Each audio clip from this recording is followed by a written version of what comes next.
Bom dia, boa tarde, boa noite. Estamos nós aqui para gravar o capítulo 2, o segundo vídeo, da história da Cabala. A tradicional, aquela que poucos conhecem, mas é a única verdadeira. Foi entortada, foi deturpada, mas nós a reconstituímos. Está aqui, portanto, reconstruída.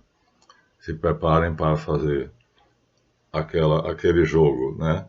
Do vídeo para a figura, da figura para o vídeo, do texto para o vídeo, do texto para a figura. Então vamos fazer esse jogo, que é para poder ficar bem claro para vocês. Peço que vocês não se esqueçam de dar o like. Aquela mãozinha é muito importante, porque a plataforma, quanto mais tiver like, ou joinha como chamam, mais vai recomendar o nosso vídeo e terá maior divulgação. Então, se você quer que o nosso trabalho seja divulgado, então, por favor, clique em cima do like, a mãozinha branca vai ficar preta, vai ficar em preto. E isso vai dar a nós maior visibilidade. Tá? Não esqueçam também da jornada arquetípica e o tarô divinatório, que está na nossa plataforma do Hotmart. Feito isso, vamos começar. A Cabala Tradicional 2. A tragédia da destruição do continente perdido de Mu foi uma catástrofe prevista e descrita no Códex Troano e no Códex Cartesiano, escrito pelos maias, guardados hoje em museus. Vamos mostrar já já. O Códex Troanos é uma das duas partes do Madrid Codex, que se encontra no Museu da América, em Madrid. A outra parte é o Códex Cartesianos. Então, são duas partes. O coronel James Churchill se refere a ambas. O Madrid Codex é considerado a peça mais importante da coleção do museu, mas a original não está exposta, devido à sua fragilidade. Em vez disso, é exibida uma reprodução exata. Então, nós vamos aqui mostrar, no texto está ali, e aqui nós temos o livro nosso antigo. Vamos voltar para a câmera. Então, nós temos um texto antigo, o livro é nosso, chamado As Origens da Cabala. Talvez esse vá para a plataforma do Hotmart, tá? Mas esse exemplar pegou água. Então, vocês vão me perdoar, porque colocou-se em um local onde ele foi molhado, então algumas partes estão visivelmente, vamos dizer assim, não tão visíveis, né, manchadas. Mas aqui está o que nós queremos. Então, o Códex Troanos, aqui está para vocês, né? Vamos mostrar para vocês, que está no Museu de Madrid. Então, esperem um pouquinho só aqui, já está marcado, está aqui. Está aqui. Então, minha gente, é esta figura aqui. Evidentemente que esta parte azul é um pódium, quer dizer, é um apoio. A tabuinha é somente esta coisa redonda, que está encaixada, está vendo aqui, bem encaixada, né, para poder não haver risco dela se quebrar. Ela é muito frágil, então é uma plaquinha muito frágil, quase tanto quanto o vidro. Então é isto aqui que se chama-se o Códex Troanos. A segunda parte, o Códex Cartesianos, é muito grande, mas aqui nós temos.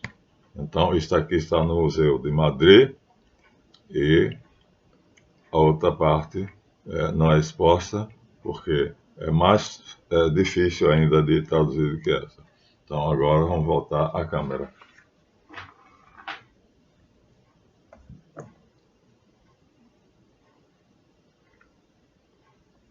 Quero dizer o texto. O Códex Troanos pode ser decifrado, e o coronel James Churchill o fez, chamada também a antiga tabuinha maia. Veremos a história que ela nos conta, que é a verdadeira destruição da Lemúria. Não tem nada a ver com o dilúvio. Vocês vão ver, portanto, como é diferente. Lá vai. A terra de Cuí, grande governo da terra, não existe mais. Ela foi sacudida por um temor de terra, e a terra oscilava como as ondas do oceano. Finalmente, os pilares que a sustinham cederam, e ela submergiu no abismo de fogo. Ao mesmo tempo que o grande governo desaparecia, as chamas da profundeza se elevaram e envolveram. Então, não foi só água. Curiosamente aqui, o texto fala de chamas. Foi um abismo de fogo. Então, meu Deus do céu, não dá nem para imaginar o que seria uma explosão atômica, porque, pelo que nós sabemos e já dissemos antes, foi a explosão atômica de uma usina elétrica atômica que os lemurianos tinham no centro da Terra. Então, foi a coisa mais impossível de se imaginar. Então, assim desaparecia a Lemúria. Mas, fogo e agora água. A seguir, as águas a recobriram, e a terra de Cuí, o grande governo, ficou submersa. Pronto, afundou. Está aqui o afundamento da Lemúria, traduzido do original, que está no Museu de Madrid, sem nenhuma dúvida, um documento de importância inestimável. Bom, o episódio é relatado pelos sumérios como sendo o dilúvio universal. Então, os sumérios acharam que ficaria muito, vamos dizer assim, muito sensibilizaria as pessoas. E então, já mostramos a vocês, vamos voltar de novo para a câmera, mostramos a vocês no livro de Samuel na câmera, que é a história começando na Suméria, já mostramos que aqui está o dilúvio, mas contado de uma maneira completamente diferente. Vou ler só um pedacinho. Desde a época da descoberta e decifração da placa 1/10 de Gilgamesh, na Babilônia, por George Smith, do Museu Britânico. Então existe também um outro documento no Museu Britânico, é o primeiro Noé, é o mais antigo, mais do que o Codex Toanos e Cartesianos. Então aqui está um documento sumério, né? Então, em 1914, Arno Poblel publicou o mito babilônico do dilúvio, que está na Bíblia. Mas é apenas um fragmento, o terço inferior de uma placa suméria de 6 colunas. Ou seja, de 6, nós temos aqui uma placa só. Na coleção de Nippur, que é uma das 5 cidades, né? Ur, Uruk, Lagash, Nippur e Eridu. A Pentápolis suméria é esta. As 5 cidades mais importantes. Vou repetir. Ur, de onde Abraão partiu. Uruk, onde tem Gilgamesh. Lagash, onde tem a águia de 2 cabeças. Nippur e Eridu. Então, essas 5 cidades que são aqui descritas na Suméria, na verdade, eram o centro do governo da Lemúria. Então, os sumérios apenas copiaram. Os especialistas perceberam que essas palavras não são sumérias. Portanto, os sumérios mantiveram, reconstruíram cidades parecidas, deram o mesmo nome, mas contaram outra história. E nunca se saberia, se não fosse o professor Nakama e o achado, né, fabuloso das tabuinhas cuneiformes. Então, aqui está. Mas os sumérios acharam que seria muito, vamos dizer assim, agressivo dizer o que acabamos de dizer aí para vocês. Uma tragédia sem nome. E aí fizeram aquela historinha que vocês estão habituados a ver, né, no dilúvio, quer seja na Bíblia, quer seja em qualquer, ali também, é feito, mas ali já está misturado os deuses sumérios. Ou seja, a Bíblia copiou, ali está o primeiro dilúvio, o primeiro, onde Noé tem outro nome, né? Aí apresentou os deuses. Desculpem, mas as janelas estão abertas por causa do clima. Então, eu sinto essa coriza. Bom, minha gente, então vejam só. A história esconde aquilo que é mais importante para a gente. Para quê? Para nos manter na ignorância. Então, só a elite é que sabe. Contudo, né, existe uma força superior que colocou nas nossas mãos isto. Bom, tendo mostrado, portanto, o original, aqui está novamente, ó, tá vendo? É só essa parte amarela, viu? É uma tabuinha escrita em maia, e aqui é o pedestal para poder ela encaixar direitinho. Então, aqui é que está, e está traduzido exatamente como é. Fogo e água. E a Lemúria, então, desapareceu, afundou. Então, uma coisa, realmente, uma explosão atômica de grandes proporções, e que nós não podemos ter ideia, porque eles eram uma civilização super. Nós não temos nenhuma ideia de quando chegaremos às noções científicas a que eles chegaram. Vamos continuar. Voltemos ao texto. Então, já vimos a página 171 do livro do Samuel Kramer, que é a história começa na Suméria. Mas aquilo ali é um mito também, que falta muitas palavras, então não dá nem para ler. Bem, a Suméria, pela sua antiguidade, se constitui a fonte mais importante para o estudo do mito. Aqui, mais uma vez, nós temos aqui, já mostramos a vocês, mas nós temos a antiga Suméria, tal como ela era, uma vilazinha. Uma vilazinha. Então está aqui, ó, o mapa da Suméria, como Samuel Kramer descobriu. Então, está aqui nós temos, né, as cidades, escavações arqueológicas mostram o mapa sudeste do Iraque, hoje, que localiza as mais importantes cidades onde se realizaram as escavações. Então nós temos aqui Tel Aviv, para mim não diz nada. Aqui nós temos Sipar, também não diz. Aqui nós temos Kish, aí já sim. Kish aparece em muitos textos importantes. Aqui nós temos Nippur, agora já é uma das 5 cidades da Pentápole, né? Ur, Uruk, Lagash, Nippur e Eridu. Aqui já aparece uma delas.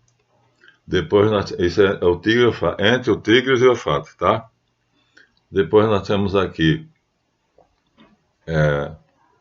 Larsa, também não é uma das 5, Larsa está aqui. E finalmente aqui nós temos 2, bem juntinhas. Ur, onde está essa seta apontando, está escrito Ur, U-R. E aqui Eridu. Então aqui está o mapa original da Suméria entre os rios Tigre e Eufrates. Aqui está o Eufrates, né? Esse primeiro aqui, portanto, é Eufrates, né? E aqui nós temos os canais sumerianos ligando as cidades, né? Uma rede de canais, e do lado de cá o Tigre. Então está aqui, ó, Rio Tigre, tá vendo? Ó? E do lado de cá, Rio Eufrates. E no meio, né, a Suméria, com as 5 cidades, chamada Pentápole. Então a Suméria copiou o que aconteceu na Lemúria, inclusive cidades. E essas cidades, o nome foi mantido. Mas o que estava nessas cidades estava longe de ser o que estava nas 5 cidades da Pentápole na Lemúria. Uma super civilização que o Super-Homem, os autores do Super-Homem, fizeram uma brincadeira na revista Super-Homem, no desenho e nos filmes, o planeta Krypton, na verdade Lemúria. Né? Então, Krypton é a Lemúria. Então seria aquilo ali. Né? Eles foram muito inteligentes, Jor-El, Kal-El e o nome da esposa, Lara, que é a esposa de Jor-El, e que vai ter o seu filhinho Kalel, e aí vem a história toda. Então foram muito inteligentes. Vamos continuar porque já estamos a 15 minutos. Voltemos ao texto. Os livros da história nos oferecem a mais antiga de todas as culturas, a sumeriana. Um texto tirado da enciclopédia Delta Larousse, Mitologias do Mediterrâneo, do Ganges. Não, Mitologias do Mediterrâneo Ganges, escrito em 1963, fala dos mitos sumerianos. No texto fica explícito que não é conhecida historicamente, do ponto de vista da ciência, outra civilização mais antiga do que a Suméria, o que corrobora a teoria de Kramer. Vou mostrar aqui então, o livro é grandão, enciclopédia, Delta Larousse, e vou mostrar então o lugar, né? Voltemos na câmera e vamos voltar então ao local onde se fala que historicamente é uma enciclopédia. Então nós vamos mostrar agora a mitologia, tá para vocês perceberem, ó. La mythologie en Sumer, Babylone, chez les Hitites. Então aqui está a mitologia na Babilônia, na Suméria e entre os hititas. Aqui temos pássaros, que é o símbolo do Espírito Santo, e vai ser uma águia da americana, ou alemã, ou qualquer coisa. Então sempre o pássaro vai ser o símbolo maior, né? E nós temos aqui na página seguinte, nós vamos ter aqui ainda a continuidade, e nessa continuidade nós vamos ter escrito apenas Suméria. Pronto, não é difícil. E aqui nós temos um pergaminho da época. Isso aqui é uma placa de barro onde foi feito um desenho em metal, rolou sobre essa placa, ficou esse desenho. Depois cozinhar a placa a 6.000 graus centígrados. E aí está aqui. Nós temos dezenas de exemplares, porque o que mais a Babilônia fez, os caldeus fizeram, foi copiar isso aqui. Então, evidentemente, estamos dando a vocês algo que escondem. Eu não sei exatamente por que escondem, né? Talvez porque, se nós tivermos muito acesso à Suméria e à história da Suméria, nós vamos chegar à mesma civilização. E aí, talvez, o mundo se destrua. Temos aqui 3 figuras muito interessantes. Vou mostrar a vocês. Aliás, são 2. Aqui nós temos, vejam só, um sacerdote sumeriano. Criou asas.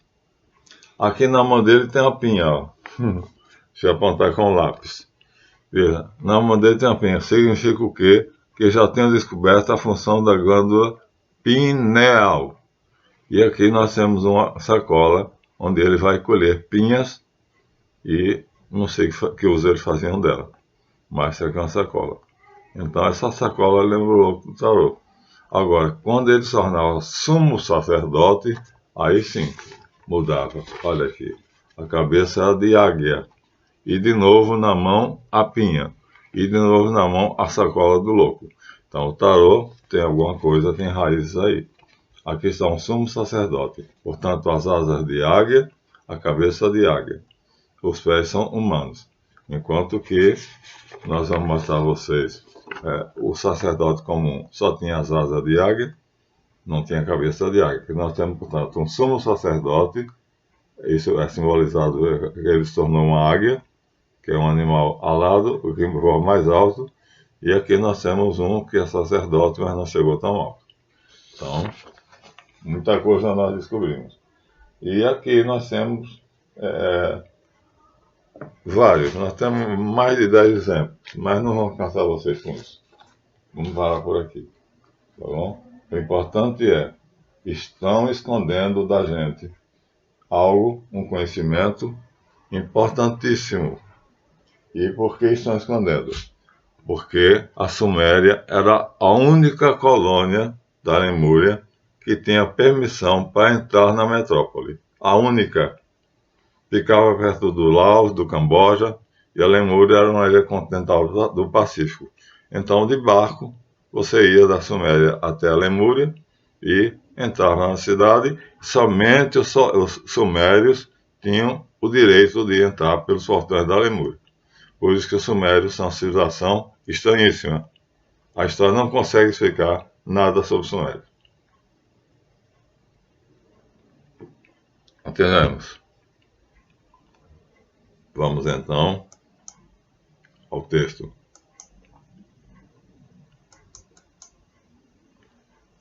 Então, mostramos um pedacinho na página 50 ao 60, né, da Enciclopédia Delta Larousse, e mostramos assim: quanta coisa está escondida. Por que a cabeça de águia? Porque a águia era tão importante. Porque é um animal que vê mais e voa mais alto. Uma águia voando lá em cima, ela vê um coelho na padaria, ela baixa as asas, fecha as asas e vem feito uma seta, vem feito uma flecha. E vai direitinho no coelho. Ai do coelho que ela detectar. De lá de cima ela vê um coelho, você imagina, né? A quilômetros e quilômetros. Quando ela chega perto, ela abre as asas para frear e com as garras pega o coelho e leva. Então, eles tinham mitos que escondiam segredos da natureza. Isso, minha gente, se chama magia. Eles eram peritos em magia. Mas tem as coisas escritas e aí o perigo é esse. Eles não faziam somente gravurazinhas, não. Eles também escreviam. E aí está o perigo. Não querem que a gente veja essas gravuras. Mas há muita tradução. Então, acreditamos que a tradição de Mu, Lemúria, persistiu entre os sumerianos. Quase toda. Pouco, não toda.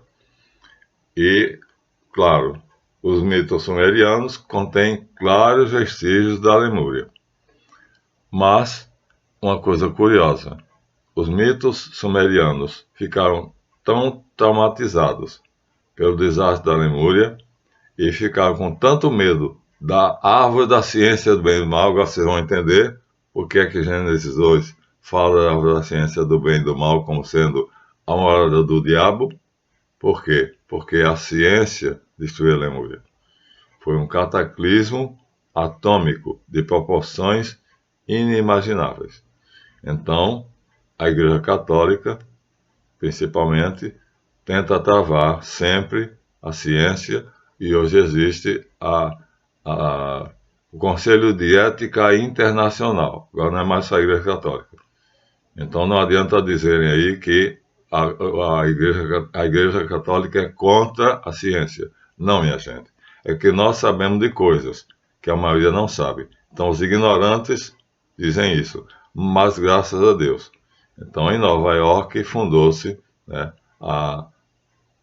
o Conselho de Ética Internacional, e aí eles agora são leigos, são doutores, todos eles pós-doutores, e vão travando a ciência. Já travaram a pesquisa sobre inteligência artificial. Já acharam que está perigoso demais. Então, a árvore da ciência do bem e do mal na Bíblia é um mito para dizer que o homem já foi destruído uma vez pela ciência. A mais antiga civilização do mundo, Lemúria, a mais perfeita, a mais adiantada, foi totalmente destruída e está no fundo do mar do Oceano Pacífico.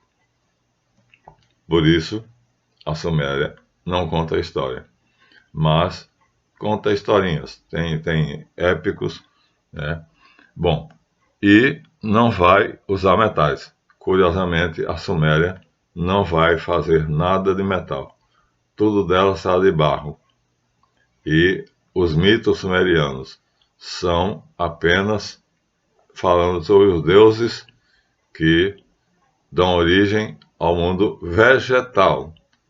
Eles ficaram realmente com muito medo, né? Porque é o metal que dá arma. É o metal que dá toda a tecnologia que poder-se-ia repetir, reproduzir aquilo que Lemúria fez.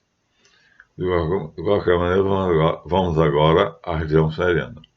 O panteão sumeriano se organiza sob o modelo da família humana como um grupo social. Olha, a nossa família está sendo, vamos dizer assim, modificada. Há uma organização internacional, que nós não vamos dizer qual é, senão o vídeo não passa, que está tentando modificar a família. Vocês estão vendo, né? Mas então, na Suméria, não era assim. A família é a célula da sociedade, diz Emile Durkheim. O grupo divino reproduz a organização da sociedade urbana, ou seja, assim na terra como no céu. Então, a comunidade social é uma família, ou são um grupo de famílias, e reproduz aquilo que eles acreditavam ser os deuses, as famílias divinas. Essas famílias divinas não tinham autoritarismo, ou seja, não tinham um líder, olha que coisa notável, e sim uma assembleia de 300 homens. 300, não é pouco. Então, só passavam a lei que fosse aprovada por 2/3 desses 300, portanto, 200 pessoas. Então, veja só, eles eram extremamente democratas. Então, é um tipo de Senado que só tinha pessoas idosas, né, experientes, e nada se fazia. Havia um casal de reis. Outra coisa, eles também não aceitavam, né, que chamavam de coordenadores, patezis, e só aceitava que fosse um casal, porque o homem usa a inteligência e destrói, a mulher usa o sentimento e constrói. Então, essa assembleia passa a gozar muita importância em toda a Mesopotâmia.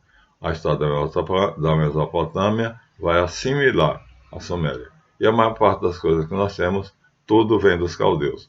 Ou seja, Mesopotâmia, Babilônia, Caldeia. Assim, não é uma pessoa, não é um presidente, não é um conselho de ministros de 10 ou 15, são 300 homens de idade acima de 60 anos. Portanto, é um Senado. Mas 4 mitos aparecem com frequência nas escrituras sumerianas: o homem, a águia, o touro e o leão. Podem ser representados isoladamente ou unidos, combinados com seres mistos. Aqui, por exemplo, nós temos, nas cartas do tarô, vamos voltar para lá, isso é muito importante, porque o tarô tem a ver. Nós vamos mostrar a vocês. Então, nós vamos mostrar aqui, nesta carta aqui, nós vamos ver os 4 animais sagrados, Tá claro, o touro, o leão, a águia e o homem. E aqui significa, portanto, o homem que atingiu a plenitude, ou seja, aquilo que a Lemúria significava que era um cientista que tinha todo o conhecimento. Então está aqui nas cartas do tarô. Tem outras, vamos falar outras. Aqui nós temos outra carta, a mesmíssima coisa. Olha só, aqui nós temos o rosto humano, aqui nós temos a cabeça de águia, que é aquele sumo sacerdote sumeriano, e aqui nós temos um leão e um touro. E aqui, mais uma vez, em forma feminina, com 2 bastões, que são os 2 poderes, ou seja, o poder de mover e o poder de parar. Se você move e não consegue parar, vai bater em algum lugar. E se você também está parado e não consegue mover, o mundo não progride. Vamos mostrar então uma terceira. Essa terceira carta é o mundo, né, do tarô. Então fica bem claro. Aqui ela sai do círculo. O círculo não tem 2 círculos. Um primeiro, que é um círculo perfeito, e um oval. E aqui nós temos mais uma vez, minha gente, as figurinhas, né? Nós temos aqui, não está tão nítido, porque está pequenininho. Aqui nós temos bem pequenininho, né? O homem. Aqui nós temos a águia. Aqui nós temos bem nítido o touro e aqui o leão. São os 4 animais sagrados, que significam inteligência, vontade, memória e sensibilidade. Então, eles levaram ao máximo o desenvolvimento dessas 4 faculdades. inteligência, vontade, memória e sensibilidade. A águia é símbolo da sensibilidade. O homem é símbolo do sentimento, da sensibilidade, portanto. Não, a águia é símbolo da sensibilidade, o homem é símbolo da capacidade de coordenação, portanto, vamos dizer assim, discernimento, critério, lógica. Não deixa de ser uma função da inteligência. E o touro, símbolo dos instintos, e o leão, o símbolo da nobreza, ou seja, o coração nobre, os sentimentos nobres, ou seja, aquilo que toda religião ensina, como sendo o certo, o bem, o bom, o verdadeiro, é representado pelo leão.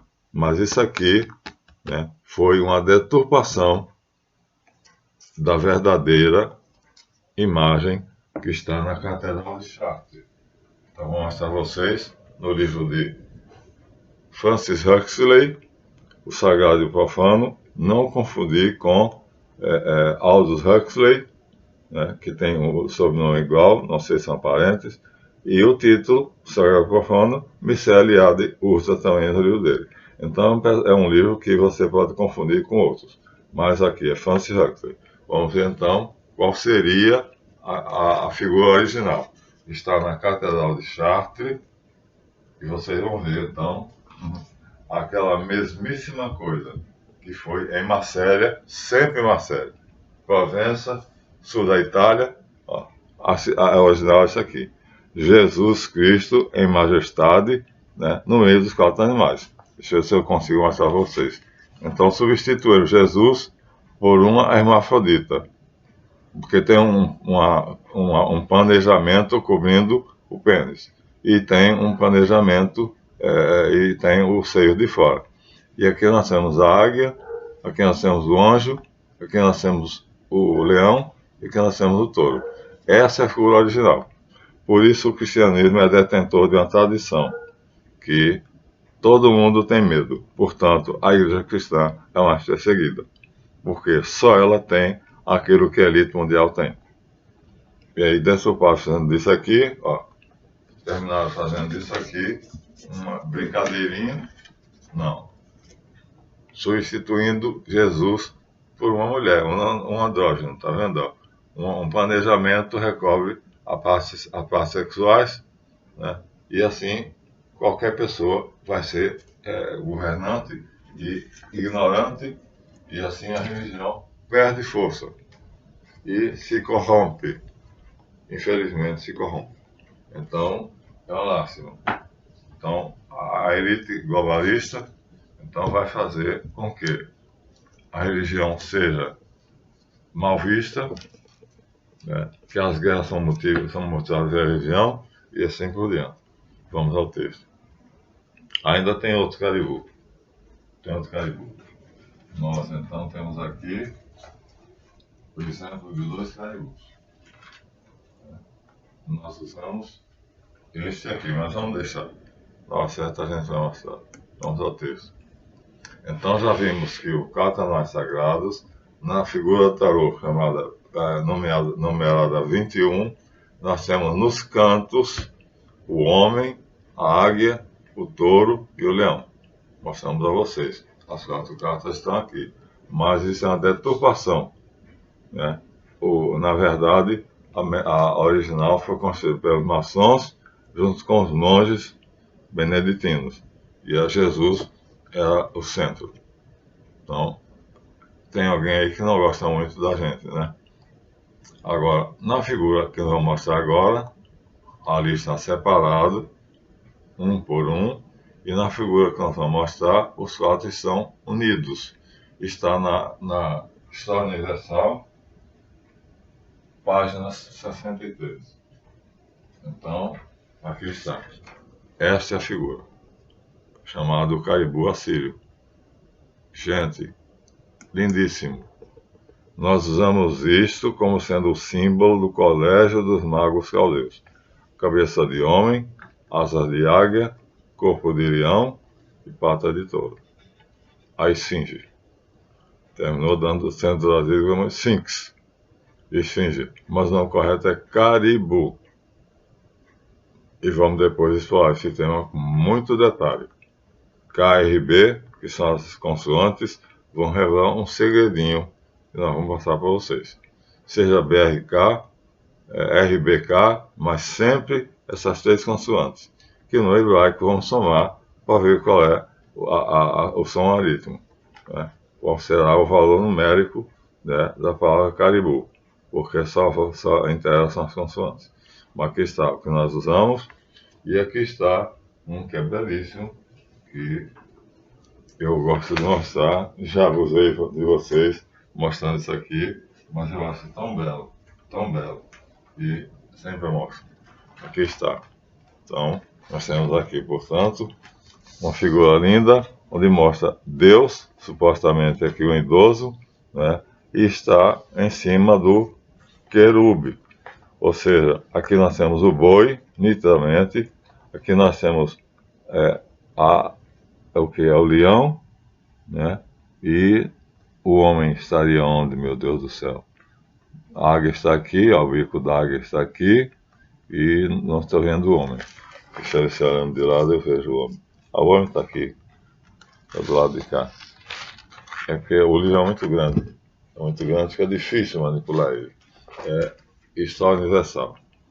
Então está ali outra concepção, né, mostrando os 4 animais sagrados. Então o homem, minha gente, está aqui, ó. Aqui está o homem. O homem, o anjo, né, está aqui, né? E aqui nós temos o leão, aqui nós temos o boi, e aqui nós temos a cabeça da águia, a cabeça azar da águia. Então vocês vejam que isso aqui esconde um mistério muito grande. Não foi à toa que nós escolhemos isso aqui para representar o colégio dos Marco-Caldeus. Não foi à toa. Ó, aqui está. Essa figura representa.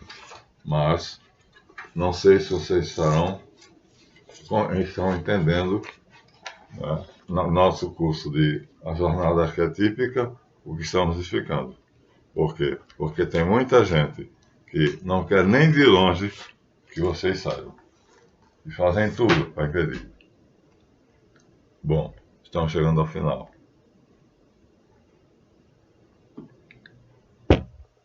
Voltemos ao texto. 37 minutos. Então, já vimos o caribu assírio, assim que é chamado, o curibu, o caribu. Supõe-se que a águia seja o Espírito Santo, o Ruach HaKadosh. Os leões são fortes e são nobres, então são a nobreza. Geralmente são os governantes dos templos, sacerdotes, ou então a assessoria dos reis. O touro parece ligar-se à terra e à fecundidade. O instinto é responsável pela reprodução da espécie.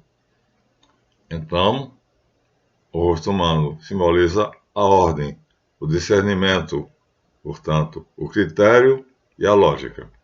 Pronto, minha gente, se vocês tiverem controle sobre isso e desenvolverem isso, vocês serão um caribu, porque essas quatro capacidades, né, inteligência, vontade, memória e sensibilidade, quando desenvolvidas ao máximo, vão fazer de você um Deus, um ser divino, semelhante a Jesus Cristo.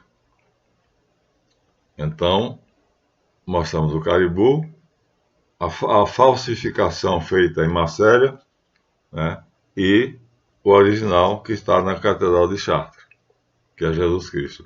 Bom, de qualquer maneira, o significado, nós vamos mostrar no próximo vídeo, significa grande ou poderoso, Kabir, hebraico é Kabir. Então, caribu virou querube, querubim, que é plural, e, na verdade, no hebraico, Kabir, K-B-R. Essas 3 consoantes são a chave de um grande segredo.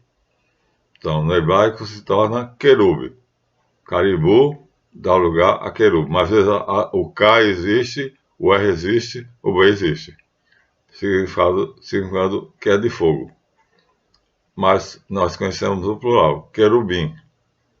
Mas muita gente diz um querubim, isso é uma estupidez. Não tem a menor ideia que seja hebraico, porque o im final quer dizer plural. Bem, minha gente, paramos aqui.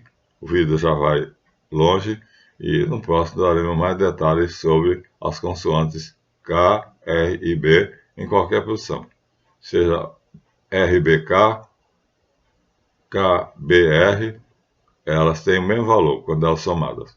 Ficamos então aqui, voltamos portanto à nossa câmera para encerrar. Agradecer a vocês, aos 40 minutos exatamente, fizemos no tempo certo e vamos agradecer a vocês e pedir a vocês continuem frequentando nossas lives. Vocês enriquecem muito a nossa live. Everaldo, meu irmão, você, muito obrigado. Você fez uma observação, pediu tempo, o microfone, o Richard te deu. Você fez uma observação magnífica. Você é professor como eu. Então, terminamos aqui e boa visualização e até o número 3, que será o próximo vídeo. Até lá.